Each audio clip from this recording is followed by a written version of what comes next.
Hello, everyone. I'm JD Osborne, Vice President of Surgical Products and Services for Corningen. I am broadcasting live this evening from our Waltham lab just outside of Boston, Massachusetts. Thank you for participating in today's course titled Advanced DMEK, a roundtable discussion on complicated cases. I'll be moderating an engaging conversation with our esteemed panel of experts, DMEK experts, Dr. Terry Kim, Dr. Nicole Fram, and Dr. Elizabeth Yu. Our panel will share their experiences and provide you with the tips and pearls to make the DMEK procedure hopefully a little easier in that complicated eye. During today's webinar, you'll see a few real-life DMEK complex eye cases as narrated by our surgeon panelists. Learn about what you should consider before proceeding with DMEK on a complicated eye. And we'll answer your pre-submitted questions as well as ask our panel any new questions you may think of about challenging cases you've recently experienced. You can submit a question anytime during the webinar by using the questions box in the upper right-hand corner of your screen. Click on the plus sign. It will open a text box for you to write and send your comments or questions. We'll use the last 10 minutes or so of the webinar this evening to answer any final questions you submit. We'll do our best to answer as many of them as possible during our allotted time. Please know that Corningen can further help you with DMEK. Please contact us at info@corningen.com, and one of our surgical product specialists can provide you with a tissue and tools to get you more comfortable with the DMEK procedure, including setting up a one-on-one wet lab to further practice the techniques used in DMEK surgery. Now, let me tell you a little about today's panelist. Dr. Elizabeth Yu has been a partner at Virginia Eye Consultants since 2014. She also currently serves as secretary and a member of the executive committee of the American Society of Cataract and Refractive Surgery. Welcome, Dr. Yu. Dr. Terry Kim is a professor of ophthalmology at Duke University Eye Center, where he also serves as principal and co-investigator on many research grants. Good evening, Dr. Kim. JD. And finally, Dr. Nicole Fram is the managing partner at Advanced Vision Care in Los Angeles, California. In addition, she is a clinical instructor of ophthalmology at UCLA Stein Institute and serves as an attending surgeon for residents and fellows at the West LA Veterans Hospital. Welcome, Dr. Fram. Hello, everyone. And Dr. Fram and Dr. Yu, I've really enjoyed your recent Ophthalmology Quicksand Chronicles, which I believe your next episode is coming out later this week. Can you provide any other details on that?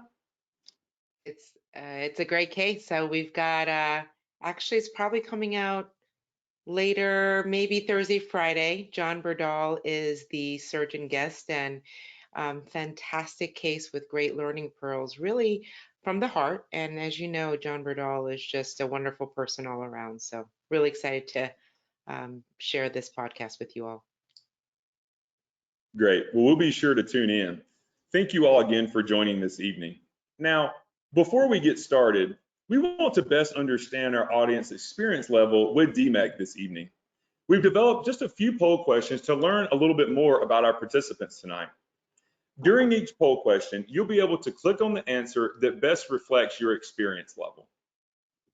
So my colleague Emily will bring up our first question.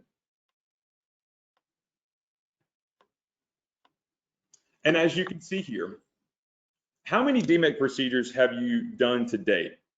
It's okay if you haven't made the transition yet and you're looking to get started. 1 to 10 DMEK procedures, 11 to 29 procedures, or 30 plus DMEK procedures. We'll give you guys just a few more seconds here and we'll have the instant results. All right, Emily, what is the experience from our audience here? Good mixture here. So as you can see, about a quarter are looking to make the transition, and so we'll definitely have some great pearls tonight. A little more than a quarter of 1 to 10, so just getting started. 11 to 29, and then also a good bit that are 30 plus and really looking probably to push that envelope on some more of those complicated eyes. Great. Next question. What is your current percentage of DMEK versus DSEK in regard to your EK procedures? So again, you see here, 10% DMEK, maybe just getting started, versus 90% DSEK, 25% DMEK, 75% DSEK. You're about 50-50 DMEK and DSEK, or trending more towards 75% DSEK, leaving about a quarter of your, DMEK, leaving about a quarter of your DSEK procedures, or 90% DMEK, vast majority DMEK, and about 10% DSEK. Just a few more seconds here, and we'll have the instant results. Thank you, Emily. And so you can see here, again, it looks like the majority is kind of at that 10% DMEK, maybe just kind of getting started out. We have a good bit that is about 50-50 DSEK and DMEK. And then we also have the growing trend of, generally once you get more comfortable with the DMEK procedure, that becoming the vast majority of your EK practice. And one final question for tonight, how are you currently receiving your DMEK tissue? We have a few options here, the preloaded goiter glass cannula, a preloaded Jones tube, maybe another preloaded device, or currently not using preloaded DMEK. Okay, Emily, and what is our results for our final question this evening? And so great, as you can see, almost half using the preloaded goiter class cannula, about a quarter with the Jones tube, and also a good bit of surgeons not currently using a preloaded option. So again, a lot of information and a lot of different pearls we'll cover on tonight's webinar. Thank you again, Emily. So this has also been extremely helpful for our panelists to learn a little bit more about their audience tonight. I also wanted to throw out a few pre-submitted questions before we turn it over to our speakers to share with us some more of their complicated cases. And so to get us started, Dr. Yu, I'd like to ask you, what advice would you have for someone or one of your surgical colleagues wanting to get started out with DMEK? Great question. Most surgeons who are moving towards DMEK surgery, they're already familiar with EK surgery and how to manage an anterior chamber. So they're kind of transitioning from DSEK to DMEK.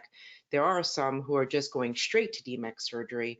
What I would say is, one, you want to keep it as easy as possible. Essentially, start with a pseudophakic patient, someone who's not vitrectomized, average axial length, and create the PI with a laser beforehand, because you need the eye very shallow during DMEK surgery.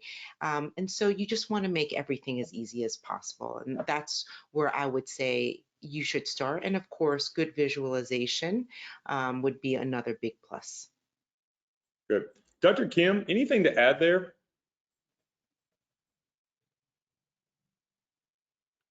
You're on mute.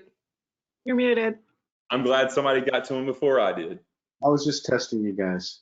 I agree with Liz's comments, and in light of the trend that we're seeing with increasing DMEK numbers, there is a learning curve to the procedure, and I think a lot of that learning curve it's a little different from DSEK because you're managing a much thinner tissue, and so sometimes the management of the anterior chamber depth and the management of the fluid current in the anterior chamber is much different, and sometimes it's counterintuitive to what you think you may have to do to achieve the result that you want.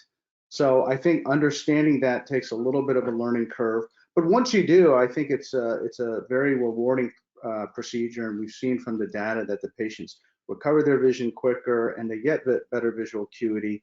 So I encourage folks to try it now that we're fortunate to have tissue providers that give you a preloaded tissue that's not only preloaded but pre-cut, pre-stamped, and pre-stained. It lowers the complication rate in terms of tissue preparation, and then you can just focus on the surgical procedure itself. Dr. Fram, any last thoughts on helping one of your colleagues transition to the DMEK procedure? I think all these were great points, and picking an easy eye, just a Fuchs dystrophy with a great view is key. But one of the things that Cornea Gen has done so well for the fellows that I've worked with is that we do a little wet lab in the OR before we do the case. And then you can test out the fluidics and the tapping and the uric technique and understanding how to unfold. And that, I think, is critical. You can't just watch a YouTube video and think that you're going to figure this out, although there are amazing ones out there. You really have to feel the tissue and understand it. That's a great point. Thanks to everyone for their input there. Dr. Kim, great question. Do you perform a PI at the time of surgery or prior? Well, I was performing the PIs with a YAG laser preoperatively in the clinic. And I think for folks who are transitioning to DMEK, I recommend maybe trying that first. Yes, it's going to take an extra step in terms of patients coming in to get the laser PI, but then it just takes one aspect of the learning curve away while you focus on the tissue insertion, unfolding, etc. But then as my DMEK volumes grew, I found that I was spending a lot of my clinic time with that extra visit, doing a lot of YAG PIs. So I converted to doing the PI in the operating room with a protractor tip.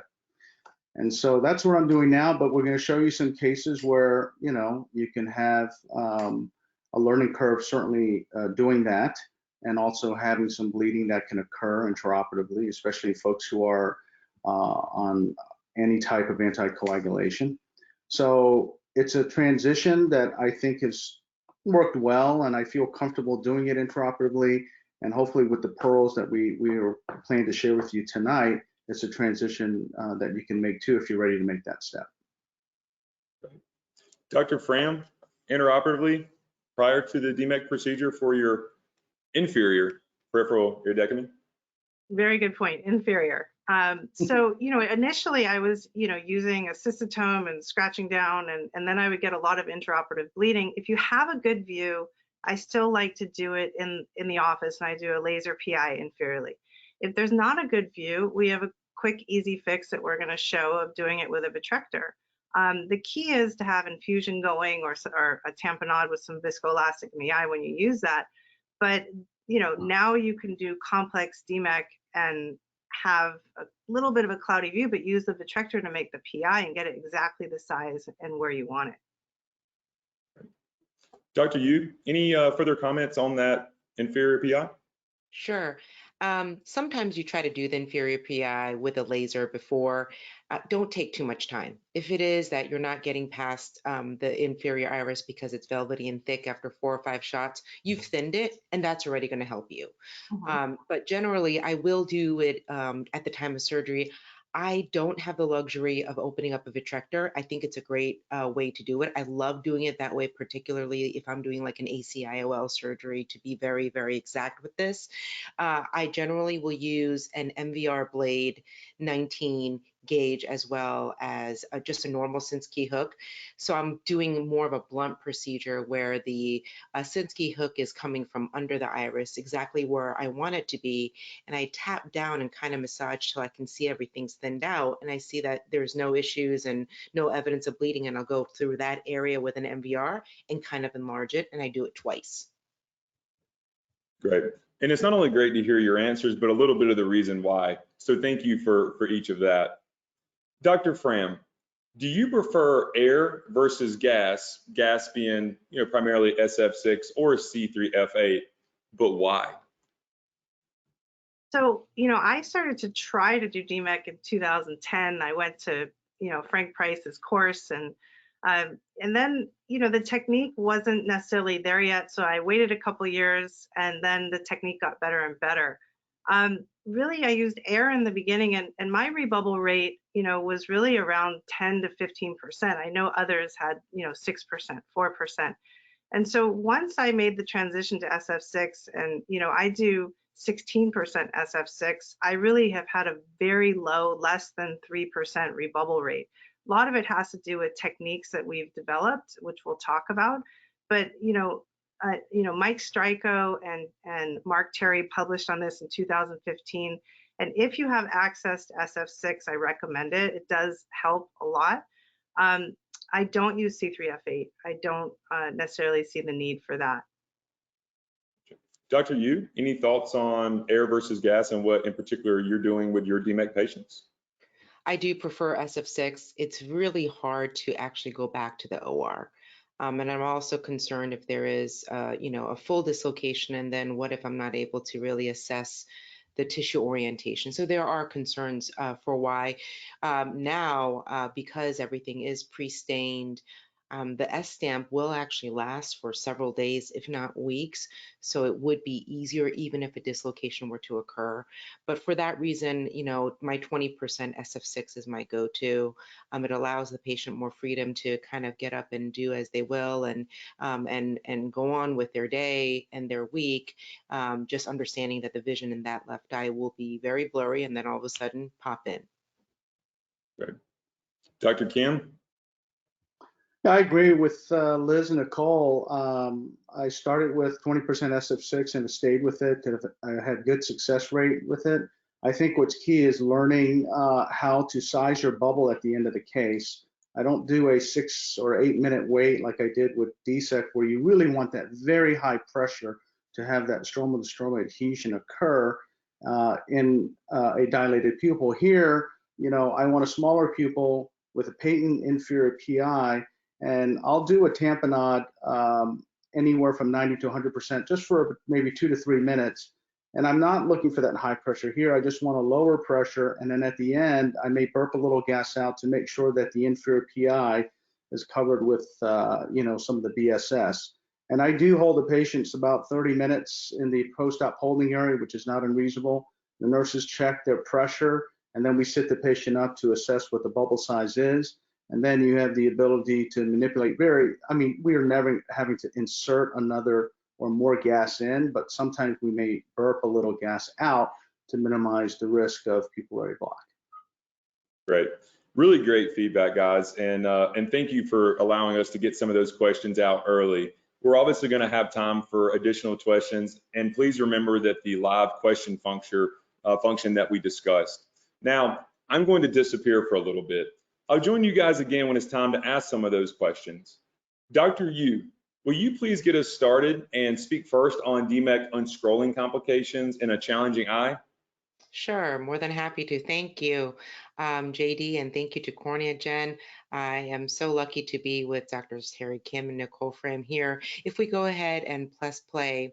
So, generally speaking, I was just ordering one size tissue for all. So even if it was a patient who was a younger tissue that might be more difficult to unscroll, but I was ordering a 775 or a 750. And as you can see, when you have an eye that is potentially a little bit smaller, and you can definitely appreciate that because we've got an 8mm rim that I'm making, and that almost goes to the very edge of the patient's limbus, because we do want to overscore when we remove that desmetorrhexis, and we perform that. But as you can see, the part that is the most difficult, no matter how shallow I go with this eye, is right where my suture is in that temporal wound. Now, I don't necessarily think that I made an overly tight suture, but yes, when the eye is really shallow, you can really appreciate that there is at least a little bit of dimpling in that area. So I thought, well, let me go ahead and get some air into the eye.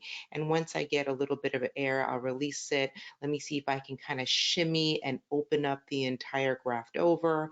Well, if it's not adhered, let me try to use a Sinskey hook. If it's not totally adhered, it should kind of scooch over. No said luck. And I would love to hear from Terry and Nicole if that exact maneuver I've done has ever worked for them, because it doesn't work very well. It's just kind of more by luck if it's really not stuck onto the actual stromal surface of the host cornea. And the bubble can be your best friend, but it can be absolutely your worst enemy if you are trying to recenter your graft.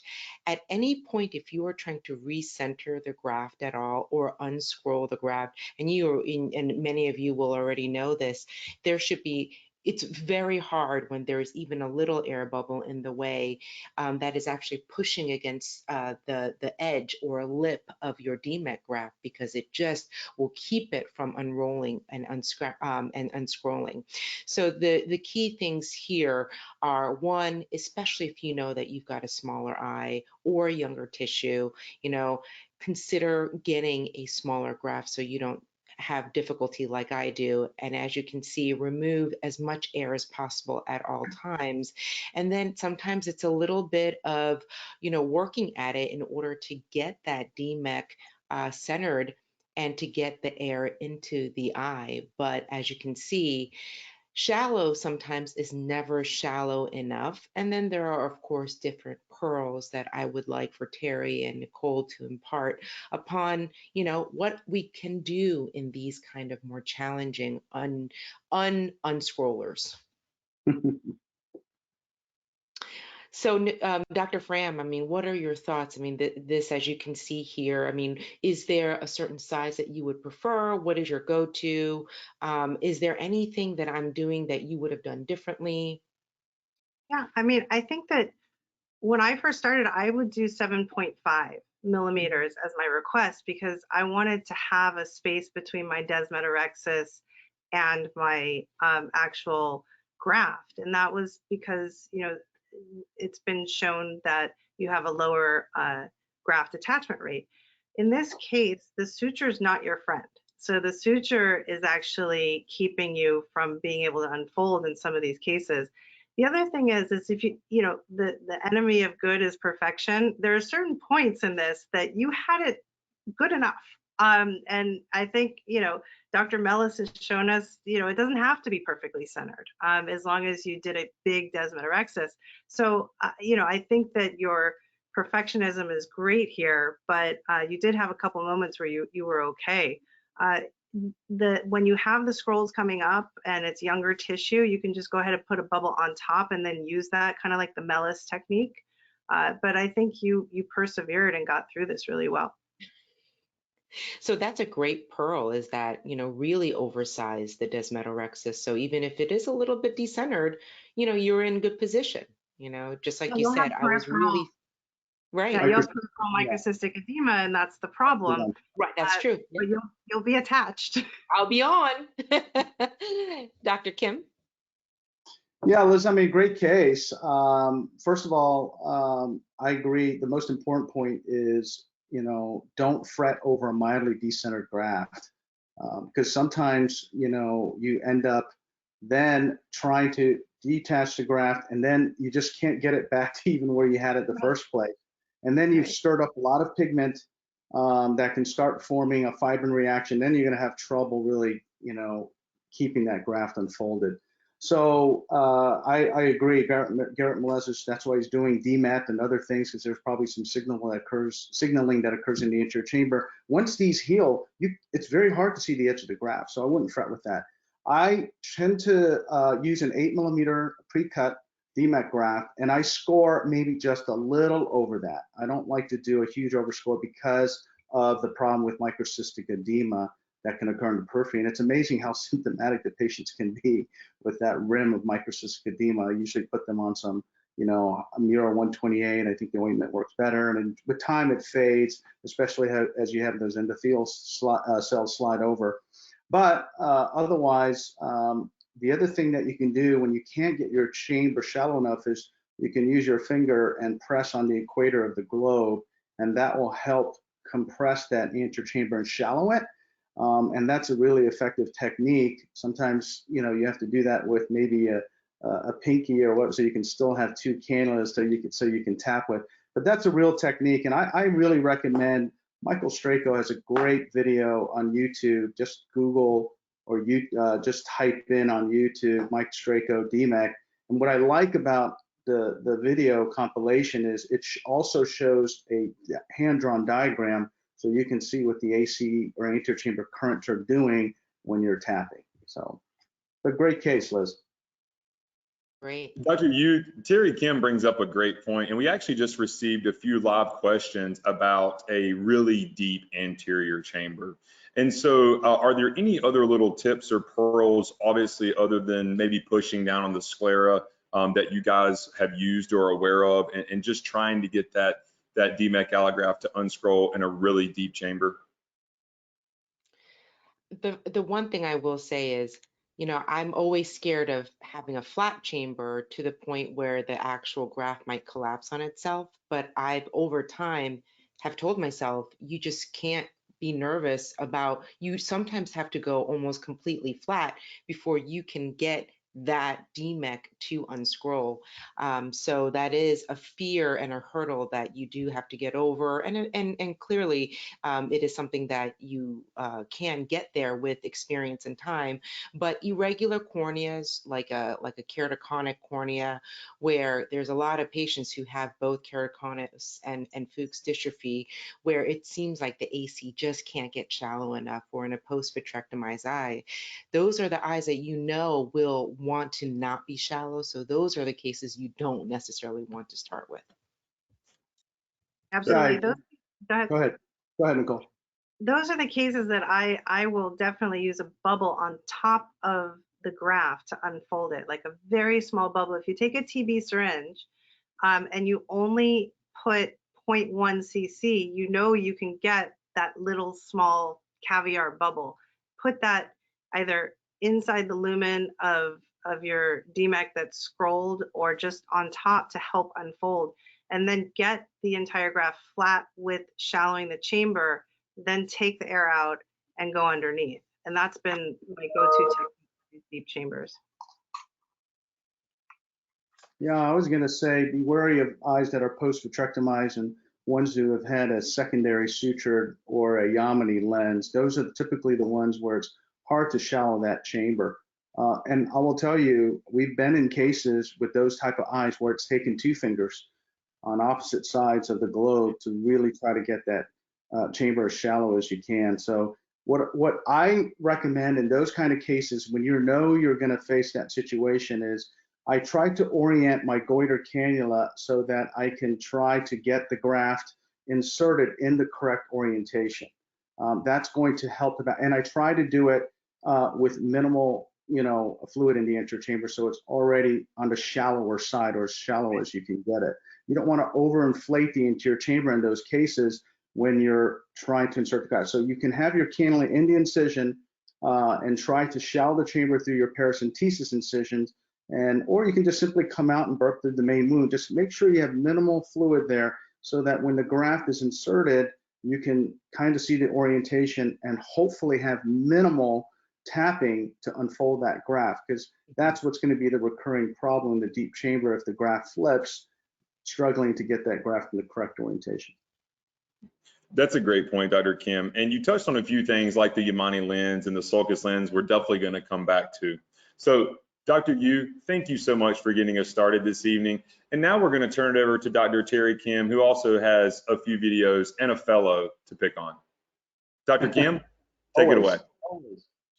So I want to thank Kyle Kirkland for helping me put these videos together. If you can go ahead and play the video. This is just showing you kind of an ideal insertion here. And you can see I'm pointing that cannula in the orientation. So the graft is already going to be in the correct orientation with the endothelial side down, stromal side up. And you can use Montsori's sign here if you want, but a lot of times when I do this with the correct orientation, you don't need to. And you can see I'm almost unfolded here. So I hold on to the edge of the graft and tap out the rest of that fold, and then we're done. Now, here's an example of a not so, and you can see we just burped the anterior chamber to try to get that chamber shallow. We try to use a second cannula, and here, about 30% of the graft has come out to the incision. So let me just pause there for a second, and let me just ask Nicole, what would you do here? Is this a scenario, this never happens to you? But I was gonna say, I'd like to say this has never happened to me before, but it's really, every eye is different, right?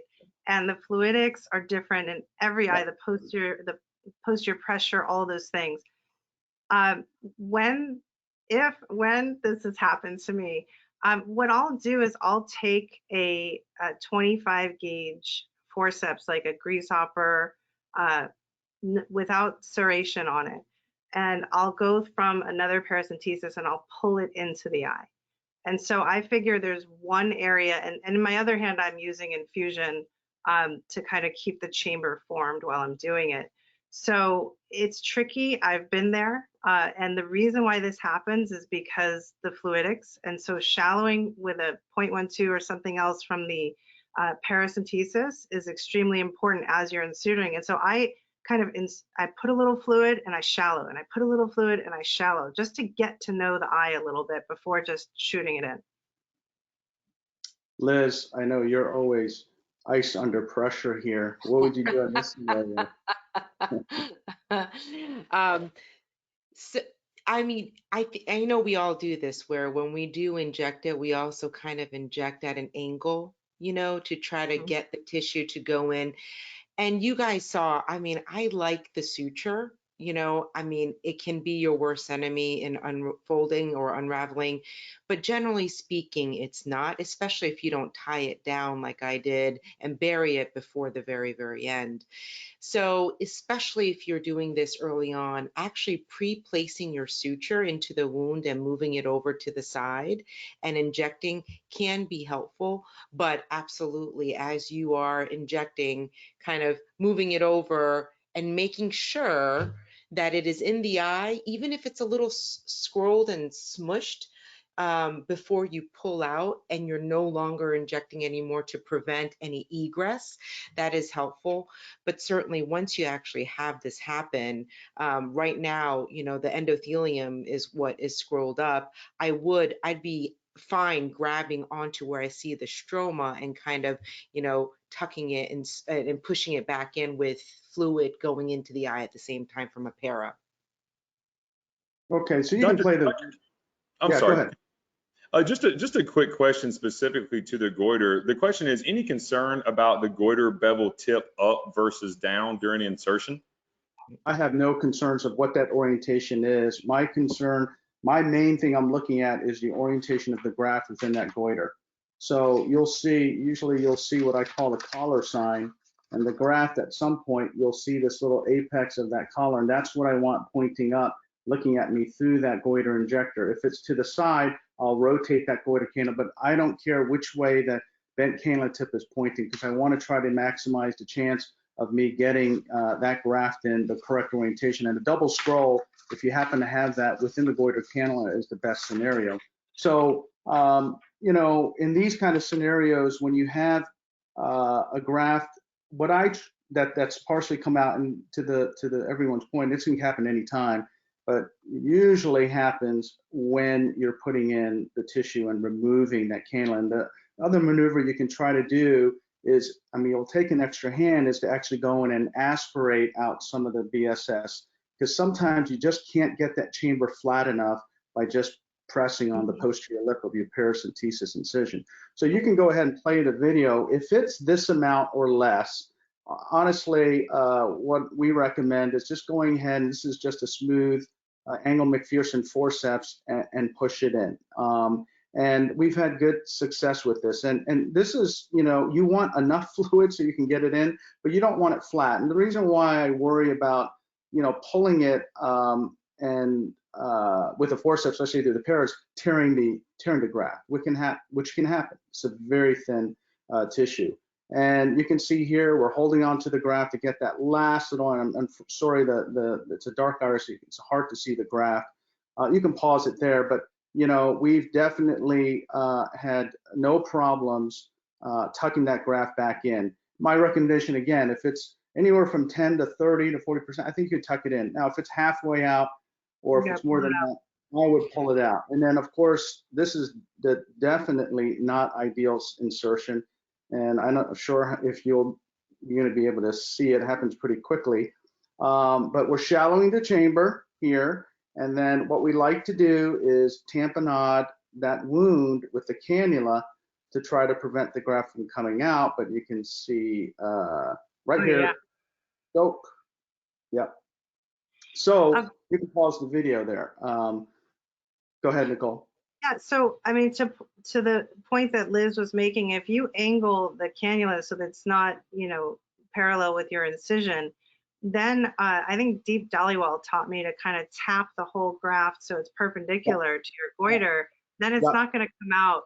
And I think that's a huge point because fluidics can be so unpredictable. The only thing about that is you do risk, obviously, turning the graft in doing that. But I think once you get skilled enough with your insertion technique, a lot of folks, that's what we've seen. And we used to teach that too. You just kind of push with your pump with the thumb on your goiter cannula with the syringe, so you can orient that graft, have it come out so now it becomes perpendicular to the incision. Right. Once that occurs, much less chance of it coming out.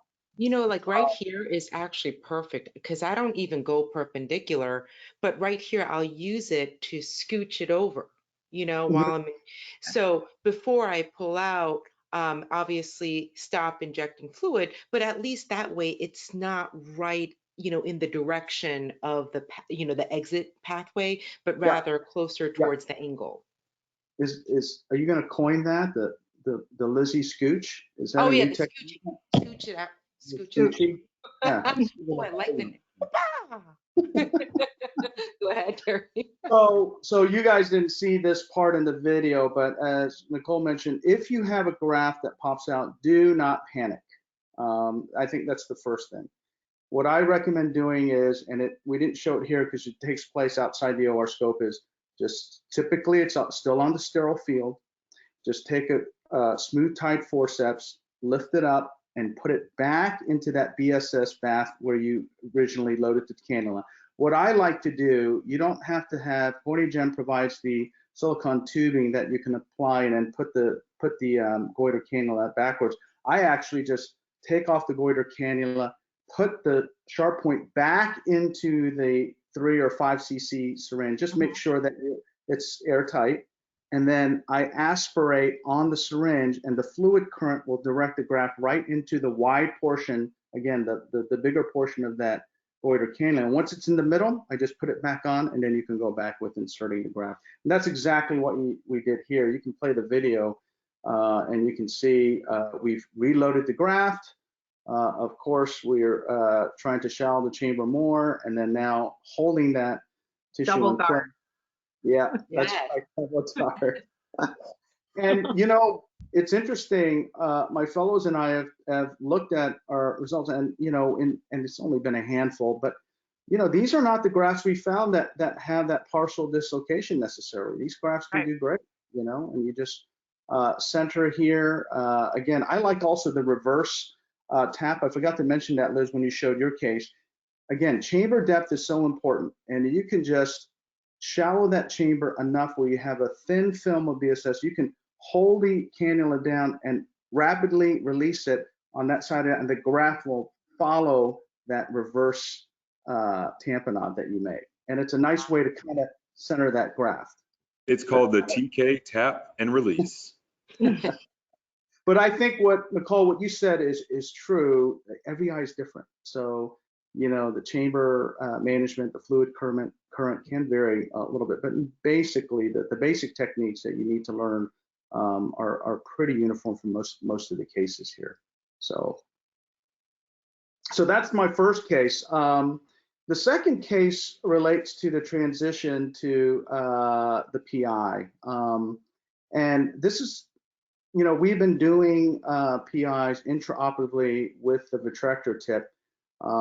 And this is a triple case, so we're injecting some Myocol into the eye, and that's what I recommend at the end of the case. And you want that pupil, I like to get it 2 millimeters or smaller if I can. You just want to minimize the touch of the graft to the eye wall. Now, here we have some viscoelastic in the eye, and we're going with the vitrector tip. The alternative is you can go through the superior PI. The vitrector tip will fit through the superior PI, and that way you can maintain the chamber depth. This patient was on Coumadin, and you can see you're getting some heme. And so what we did here is go ahead and fill the eye with viscoelastic. We hyperfilled it while we were doing the scoring and the stripping, hoping that time of tamponade during this procedure we're going to do anyway was going to stop the bleeding.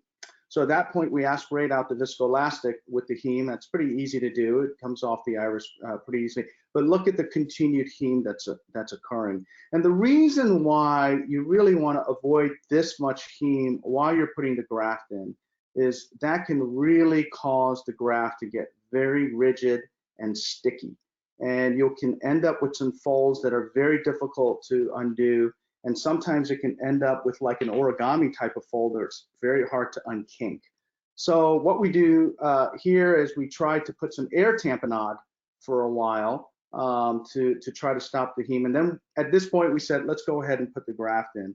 And then again, you can see it's in the correct orientation by rotating that cannula tip and seeing that collar sign I showed you, shallowing the chamber. And then by doing this, we minimize the amount of time it takes to unfold the graft, and you can see heme is still accumulating here. You can see it coming right here, tracking from that PI.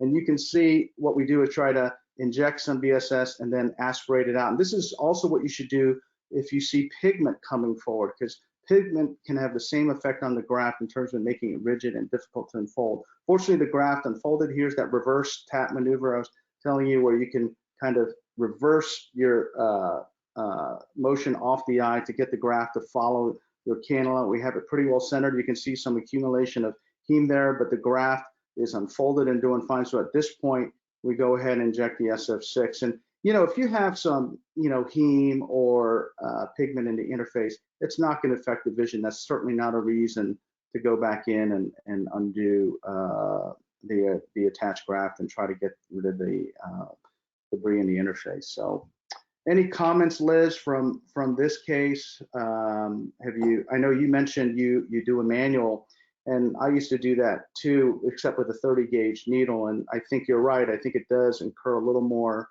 bleeding than a retractor does, but it can happen in any patient, and certainly in the patients who are on anticoagulation. And I'm not sure if I find it really helpful. When I do find the bleeding, I'll put sugarcane back into the eye, even though I know that it will dilate the pupil some. And sometimes doing that and then adding myocol back in, I mean, it ends up being kind of this mid-dilated tonic pupil, which is fine to deal with. But I don't even know if that does a whole lot, to be honest with you. Okay. Nicole, Yeah. any comments? I've been through this, and you know, I think, you know, understanding of patients on anticoagulation is important.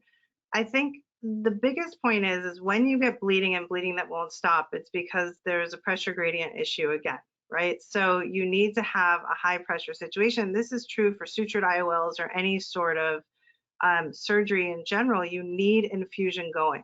So I've never found that viscoelastic or the amount of viscoelastic that I really want in the eye is going to tamponade enough. So I loved how the difference when you got the bleeding to stop was that before you came out, you injected the air bubble.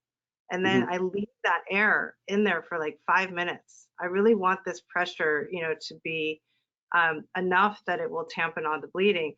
And then the tricky part is that part of the way that we unfold DMEK is by shallowing the chamber. And so you need to be ready for it. And I think you showed, you know, how you have to have it in the right orientation and get it done fast before that fibrin develops. Yeah, right. Well, great pearls. And we'll get a chance to show you some of the settings later. So the last video I have, it's a very, very short case. And we can discuss a little bit about oh, actually, can we go back to the end, towards the end? Yeah. So if we can just play that portion right there. Great, thank you. So this just shows you a very quick video of an eye where that chamber is just so flat when you don't put any pressure on it that it is, you mentioned this, Liz, you know, when it's just completely flat. And then that scenario, that graft is not going to move no matter what tapping maneuver you place, right? Then the problem is with these cases, you inject the little BS and then it's just too deep. Yep. And then you have trouble unfolding it sometimes. And so this is a nice maneuver with a digital pressure on the equator of the globe to actually press, and you'll be surprised that you can sometimes have just a perfect amount of anterior chamber depth there that you need to unfold the graft, and then quickly go in and put in your SF6 gas or whatever gas of tamponade. Now, I'd be curious to hear your comments on this topic of the bubble. Some people, I'm surprised sometimes, maybe not a bubble this size, but when you have a little bigger bubble, it can really impede the unfolding of your graft with the tapping. So early in the learning curve, I recommend taking that out when you're trying to unfold the graft. And as you become more experienced, you can actually, as Nicole also shared, use that bubble to help unfold those peripheral folds. So Liz, you were shaking your head. Oh, no, absolutely. I mean, we look at like these little tiny micro bubbles, like for example, what you're showing there, and you think they're harmless, and they're exactly the opposite. They're like the David enemy. versus Goliath. They are the enemy. I mean, this little thing is much mightier than you expect, and because Yeah. it keeps enough tension where your graft edge just won't unravel. One of the things that I noticed that helps me is that before you try to unfold the graft in general, center it close enough. Kind of try and estimate close enough, because if you're all the way out in the angle and you unfold the graft, you're more likely to run into these trouble situations where your graft is open, but it's just not in the right place. Yeah. Dr. Well, Kim, great. a lot of great content here, but we did have a few questions fly in, and it's interesting. You've addressed obviously pigment, heme, even bubbles. But one of the questions that we keep getting asked is what to do with fibrin.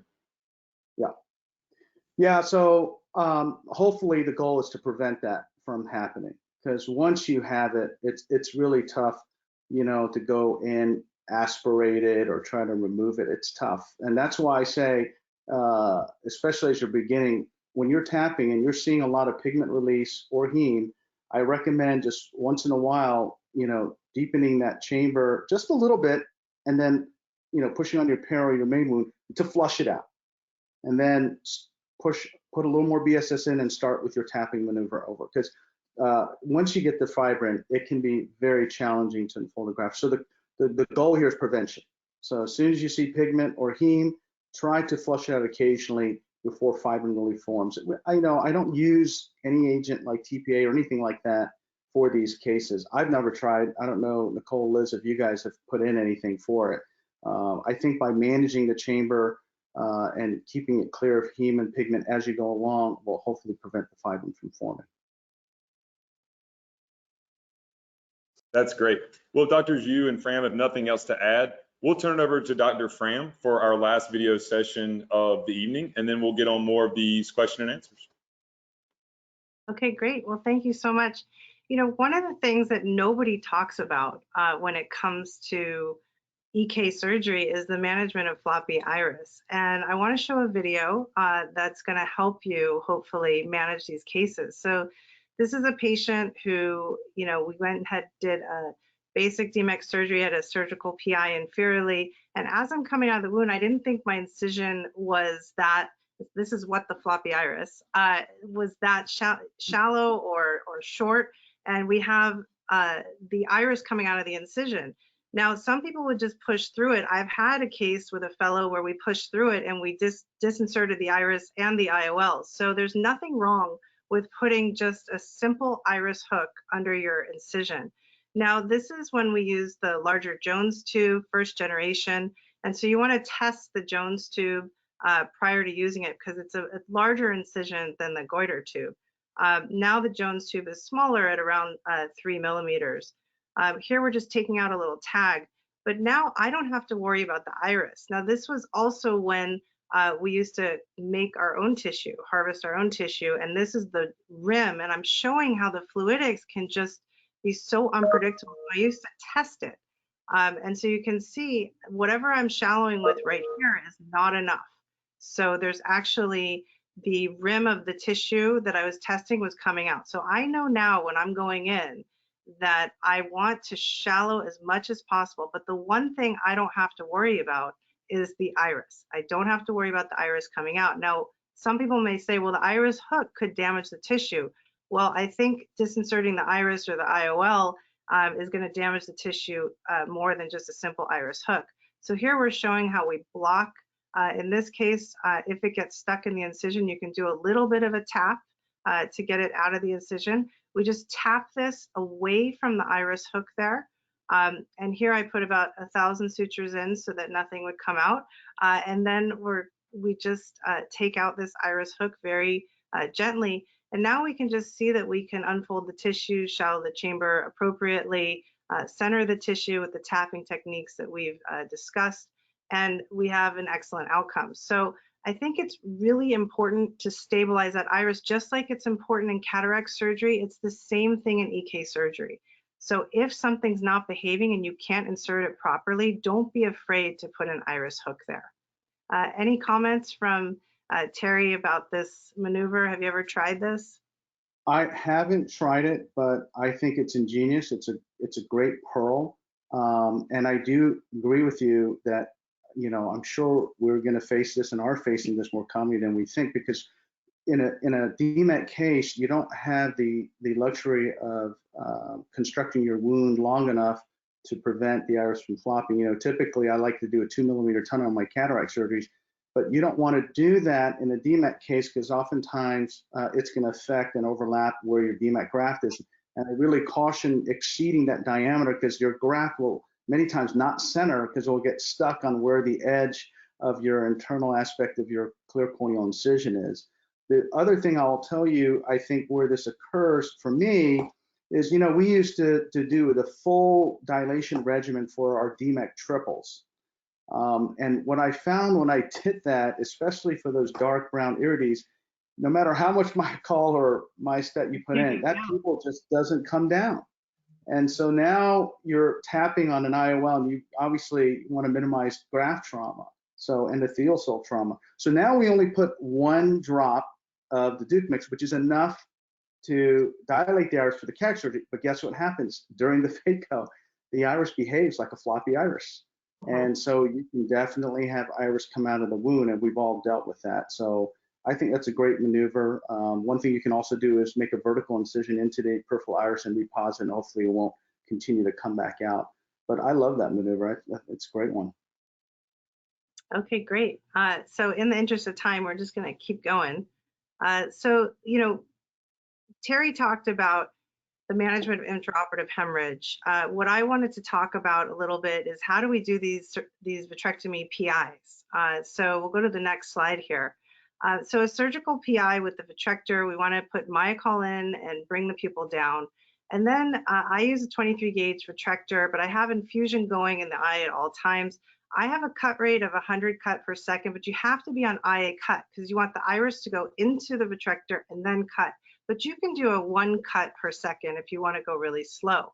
And then keep the eye formed for a moment to see if there's any heme or anything like that that you need to tamponade on. But usually, if you have infusion going while you're doing this, it's a really nice way to get a controlled cut there. Now, you don't need a big PI. You just need enough for the night of surgery. And just like Terry mentioned, when you do your air bubble, you want your meniscus to be visible at the edge of the PI. So you want some BSS covering the PI. So I just wanted to share that little pearl. So you want to be on IA cut. I do 100 cuts per second. You can do 1 cut per second and 700 plus vacuum. Okay, great. Let's go to the next. We can just go to the next slide. All right, great. So the next thing that I found that no one told me about was the management of these folds that can happen. And so if we look at the next slide, you'll see this video. And this is a patient who we did a triple on. I had some trouble getting the pupil down, but the pupil came down eventually. And this is a tissue that's on the younger side, 65 years old, and patient, you know, the tissue was excellent. I spent a long time trying to get the edges to unfold, and it just wouldn't happen. So here you're going to see temporally, you can see a big fold, and there's also some folds nasally. So you can just start tapping and hoping that something will happen, and that worked nasally, but it didn't work temporally. So now we're zoomed in here, and you can see this. Now, if you leave it like this, it's just going to peel off. So what I do is I bring the bubble down, and often you just have to burp at your main incision a little bit, bring it smaller than the fold, but big enough to create some sort of surface tension, and then you just tap out right where that fold is. Then you go in and really slowly bring your gas bubble up. And so that's been a really effective, simple way to make sure that we can have no folds at the end of the case. So you don't want to stay in denial, because it's really important to not have to go back and rebubble and things like that. So let's go to the next slide. So in summary, I think with floppy iris, don't be afraid of the iris hook. Intraoperative heme, you want to raise that pressure, consider doing laser PIs beforehand or a retractor PI if you can't see that well, but under infusion. And then for these DMEK folds, make that bubble smaller and tap that fold out. Great, Dr. Fram. And one other question I wanted to throw at you. A lot of times we hear, what do we do with a 50-50 taco fold, which does seem to be one of the more challenging cases. So could you provide any feedback, as well as Dr. Kim and you? I think these are the taco fold is my least favorite. And so sometimes you get, a kind of taco fold, like it's not a 50-50. If you can get an edge, then you can kind of start creating those fluid waves that Terry was talking about at the base of the fold. And sometimes that will tap it out. But if it's a taco fold and it's just not doing what it needs to do, there's nothing wrong with going through your para and just trying to flip the graft into a different orientation. Just be careful not to over pressurize so that things start shooting out of your main incision. So over pressure, every time you try and flip and put infusion in, you need to shallow a little. Because if you really just force fluid in, even if you have a suture in there, and I've done this too, you can shoot it right out of your main incision. Yeah, I agree. The taco fold 50-50 can be a little tricky. And so when you have that, you want to try to, what I try to initially do is hold on to the cornea right where that edge is and tap, and hopefully it's going to do this. It's going to slowly, as Nicole mentioned, slowly right get that 90-10 and 70, and then you can unfold it, and generally by just maybe putting a little more BSS. But I think what happens in those, sometimes those 50-50s, you have a little heme or pigment and it's stuck. Oh, Doesn't want to, that's where I think you have to go, excuse me, inject a little BSS. What I'll try to do is hopefully direct that BSS where that stickiness is occurring. Just little bursts of BSS to hopefully open that up. And once it does, it usually, will not go into that 50-50, maybe 60-40, but then you can go in with your conventional tapping techniques. So that, you see, even with DSEK, I've seen the same thing happen where if it's in a taco, which is why we coat it so much with viscoelastic to kind of prevent it from collapsing on itself for protection of the endothelial cells. But when it kind of tacos like that, I think there is beyond just fibrin, there's just kind of pump function that glues it together, and it happens as soon as it kind of comes together, even if it's stroma sign on each other. So I do what Terry does. I mean, it kind of is, you just have to see how it responds. And sometimes it just, if you do, or if you're able to get enough fluid into the eye where you can start to see it unravel, I have actually gone in with a Sinskey hook like you saw, and then hold on to the lip of one side and then shoot air from my main incision, not air, I'm sorry, fluid from my main incision to try to get the rest of it to kind of unfold by deepening the chamber and directing the flow in the right direction. But sometimes it just doesn't want to, and you're just going to have to slowly deepen and see if you can shoot little bursts of fluid to get that to just kind of shift around in and see what you get. And it can get, and it'll get itself out of its taco fold. Great, all pearls. Dr. Fram, one last question about your most recent video. It looks like that you checked the pressure with a tonometer. Is that right? And what are your thoughts on using that tonometer for your IOP at the end of your DMEK case? Yeah, I don't necessarily do that anymore. I definitely, after every cataract check case, I want to check the pressure and make sure it's normotensive. I don't think it's absolutely necessary, because just like Terry said, we're not leaving this, 100% fill unless there's tubes and trabs and things like that. So it's just something I did on that case because it was a cataract combined case. You And can Dr. also use your finger, to do it, but it's important every once in a while to calibrate your finger. Yeah. So to make sure that finger is You're just a calibrating your little, finger. It's extremely precise. very precise. So just a It little. is getting late on the East Coast for Dr. Kim. Dr. Kim and Dr. Yu, can you please just quickly walk me through what is your goal for IOP at the end of your surgery when you're ready to roll the patient out of the operating room for DMEK? Dr. Kim? Yeah, like I said earlier, I want that pressure to be, around 10 to 15. I want it soft. And I want that bubble to be, 80 to 90%. And to me, the thing you want to avoid here is the pupillary block. And, we published our series of erythrocecalia that can happen with DSEK DMEK cases. And that's when you have the, pupil frozen in a dilated state, probably because you create some iris ischemia during the high pressure or the pupillary block episode. So, I think it's important. You don't have to go for that high pressure like you do in DSEK. I don't recommend that. I recommend the lower pressure.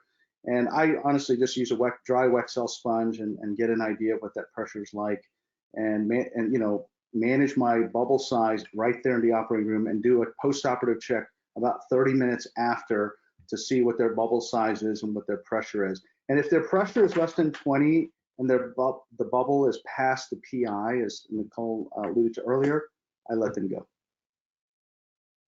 It's more of a surface tension, right? I mean, with DMEK, it's about the surface tension of the bubble holding everything in place. Right. I don't do soft, but I just kind of do normotensive like I do for my phaco. Whereas in my DSEK, I kind of keep their pressure on the little bit of the higher side. And with the SF6 fill, I'm just as Terry, which is like that 80 to 90%. And I like to make sure that I have that nice rim clearing that one of my two PIs. Great. And one of these questions that just came in, we've actually got a few times, and Dr. Kim kind of hinted on it. So I want to give Dr. Fram and Dr. Yu their time to discuss thoughts about doing DMEK with a sulcus lens, or really any other IOL issue with no capsular support. Dr. Fram, what are your thoughts on that eye for DMEK?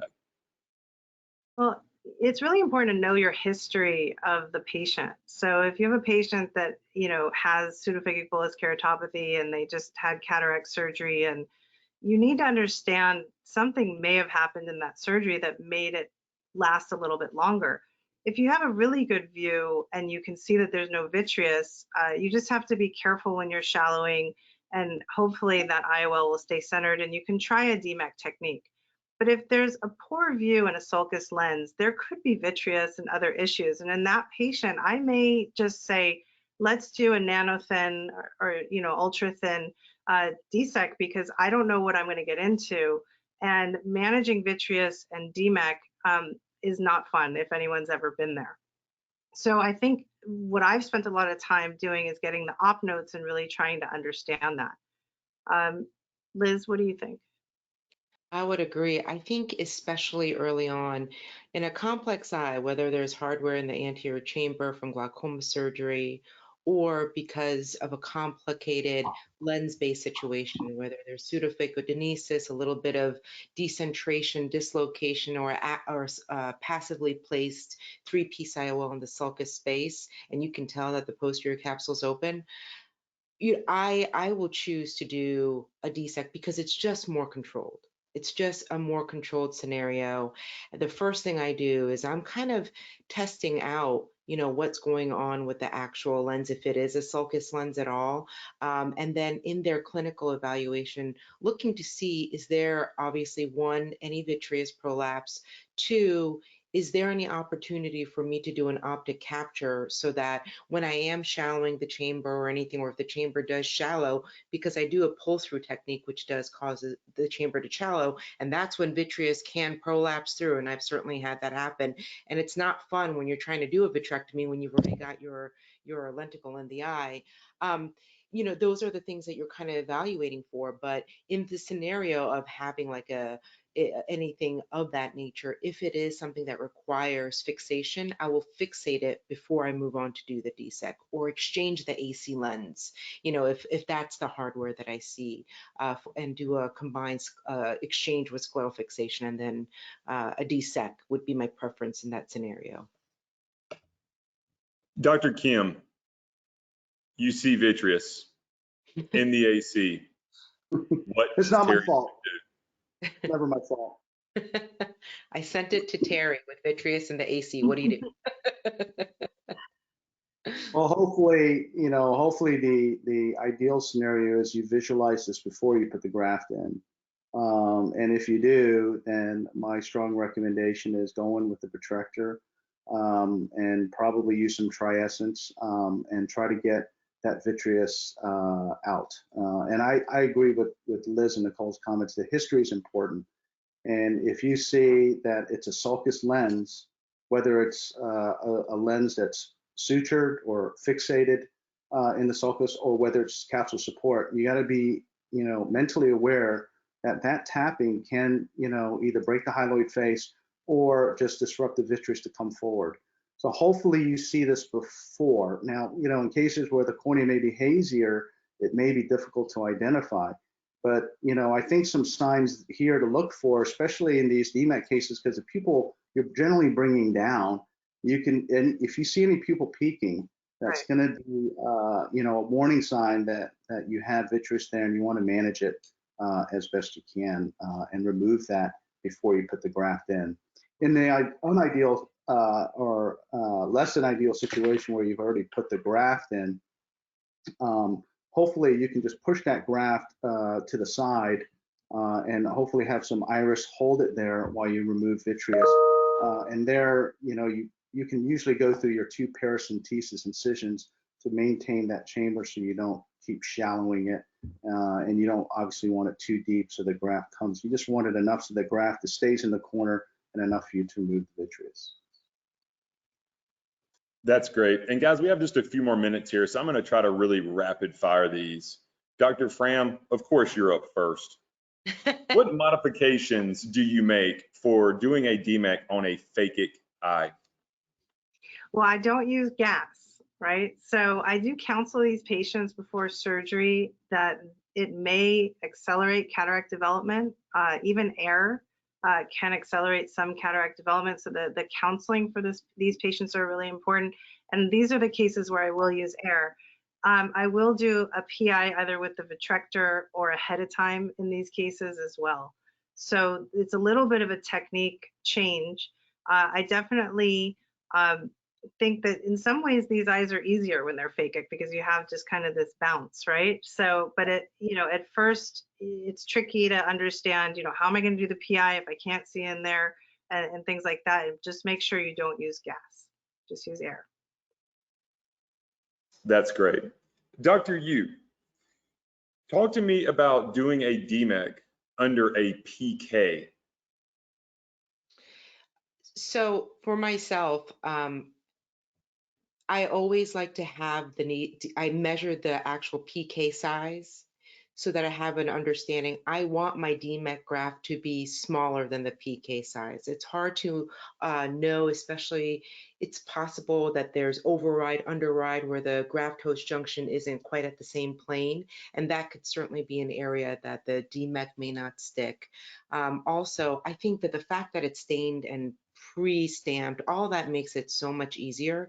It can very, very easily be done so long as you feel comfortable with the visualization, number one, and I do undersize the graft as relative to the PK. I try my best to kind of remove what I can, but if it is PBK, it is going to be hard to remove, your endothelium decimate complex. So that's kind of what I do when I do have a scenario with a PK. How about you, TK, Nicole, anything different? No, in those cases, I'm doing a DSEK because, these patients typically with a PK, they're not going to typically be 20/20 eyes. They usually have a lot of surgically induced astigmatism and irregular astigmatism. So I have no problems doing a DSEK graft there. And sometimes these failed grafts, they're pretty cloudy, and it can make the DMEK graft more difficult. So I really have a low threshold for doing ultra thin or nano thin DSEK here. I would agree. I think, when you start getting good at DMEK, you're like, I'm going to DMEK everything. You're like, I'm going to put it everywhere. But with nanothin, you have less than 50 microns. If you just slightly undersize it a little bit, it's just so much easier and faster. Although there's been amazing work that's out there on DMEK under PKP, it just depends on your experience, the surgeon preference. There's no right and wrong, but I think with nanothin, there's really not a considerable difference. And in my hands, it's a little bit more reproducible. That's a great question. And although it's kind of a different direction, it's kind of along the same lines. What are your thoughts? And Terry, I'll kick it back over to you. What are your thoughts in DMEK with glaucoma, shunts, tubes? Is it something that you're willing to give a shot, or do you go with possibly a nano-thin DSEK? We've just started doing DMEKs into tube shunts. I think it's fine. I think what's important is we do trim the tube so that it's out of that diameter of where the graft is going to be for obvious reasons.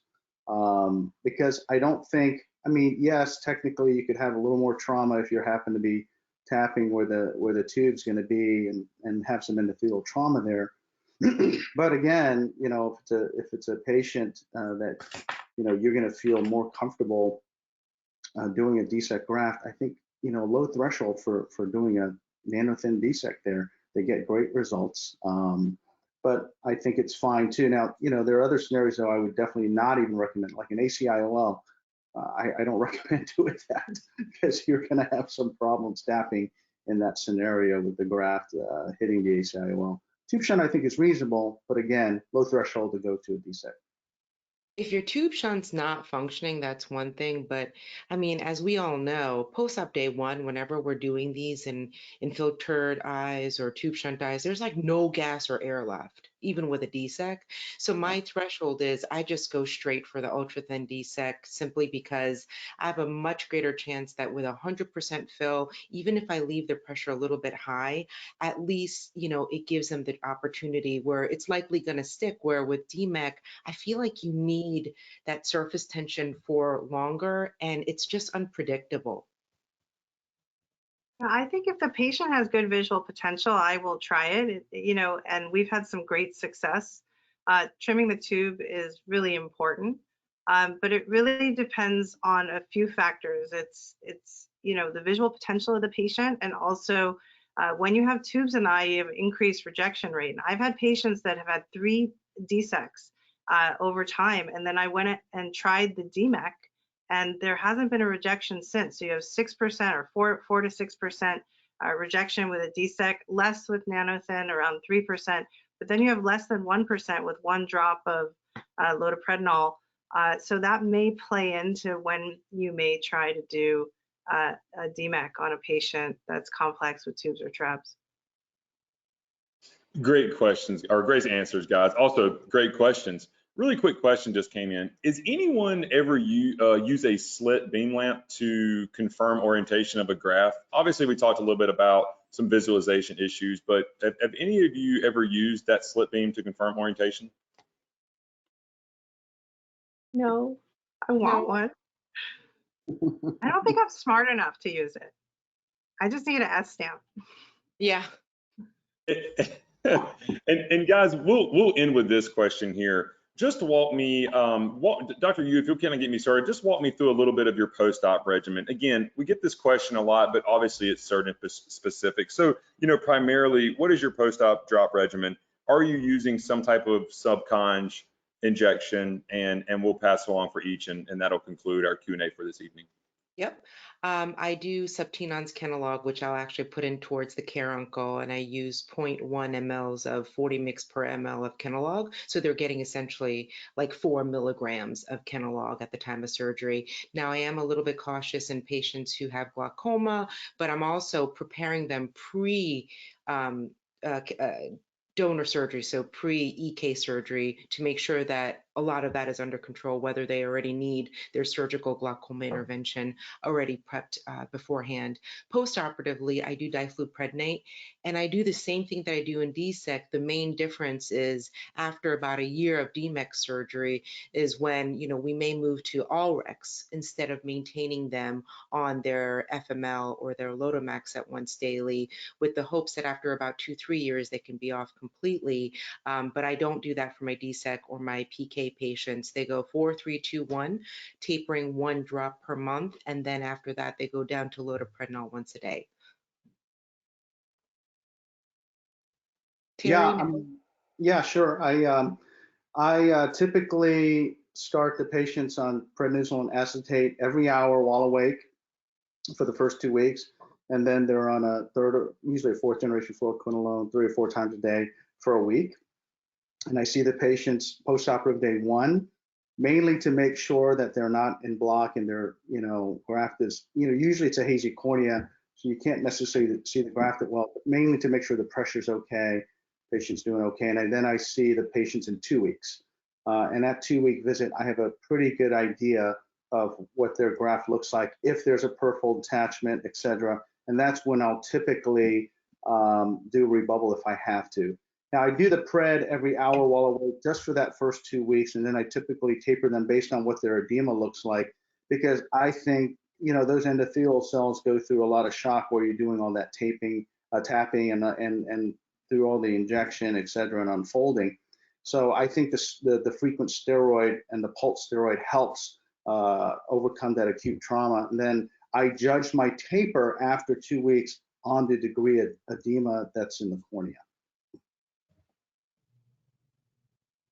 I have a similar, I would do prednisolone acetate every hour or every 2 hours usually while awake for the first week. I've been recent, and then do the 4-3-2-1 every month, taper, and then get them on loteprednol. Recently, we've been using Dextenza and just putting them at 4 times a day on the prednisolone acetate and having the Dextenza there for that extra boost. So we're looking at a trial right now to see if it's the same result, and then it may be something more comfortable for the patient or compliance issues. Just to add on that, sometimes it's surprising how clear the corneas look on post-operative day 1 in these DMEK cases. So if that's the case, I don't necessarily jump to pred every hour in those scenarios. I may go Q2 hours or 4 times a day. I think the key is addressing the edema. But one thing I will also add is I will add Mura 128 ointment if I see peripheral microcystic edema, which is usually I wait until that 2-week visit, because those patients can be symptomatic for that. Yeah. And before we end, I was just thinking, Nicole and Liz, I'm just trying to save some work for you guys. How about killing 2 birds with 1 stone and just, making this a Quicksand Chronicle episode as well? You didn't hear? Yeah. Hello, joke's on you, TK. This is a Quicksand Chronicle. I was actually going to say we're just now getting started with this group, and the questions are flying in. Unfortunately, we want to respect your time and be cognizant of our time allotted. And so many thanks to our surgeon panelists tonight and for all the questions. But I am going to put you guys on the spot and ask for your commitment to maybe have another webinar follow-up here in a few months where we just take Q&A. What do you say, Yeah, gang? we could take Quicksand. We can do a Quicksand. I just had one last week. Terry just committed. I love the synergy. So thank you guys again. Again, for our participants tonight, please know that CorneaGen can further help you get started on DMEK for a lot of you, or allow you some practice and wet lab opportunities for those that have already made the transition. Please contact us at info@corneagen.com, and one of our surgical product specialists can provide you with tissue and tools and a lot of these pearls in a one-on-one wet lab to practice prior to your next DMEK procedure. Following tonight's session, we will be emailing you a link that gives you access to the recording of today's course and a survey soliciting your feedback. We ask that you do take a few minutes to complete that feedback to allow us to help guide us to better present our educational webinars in the future. And of course, having this crew back on for a DMEK course follow-up. Once again, many thanks to our phenomenal instructors tonight, Dr. Nicole Fram, Dr. Terry Kim, and Dr. Elizabeth Yu. I want to say thank you to you all for participating. Enjoy the rest of your evening and have a great night. Thanks to you, JD, and thanks to CorneyGen. Thank you. Osborne, Corneagen, thank you. Good night, everyone.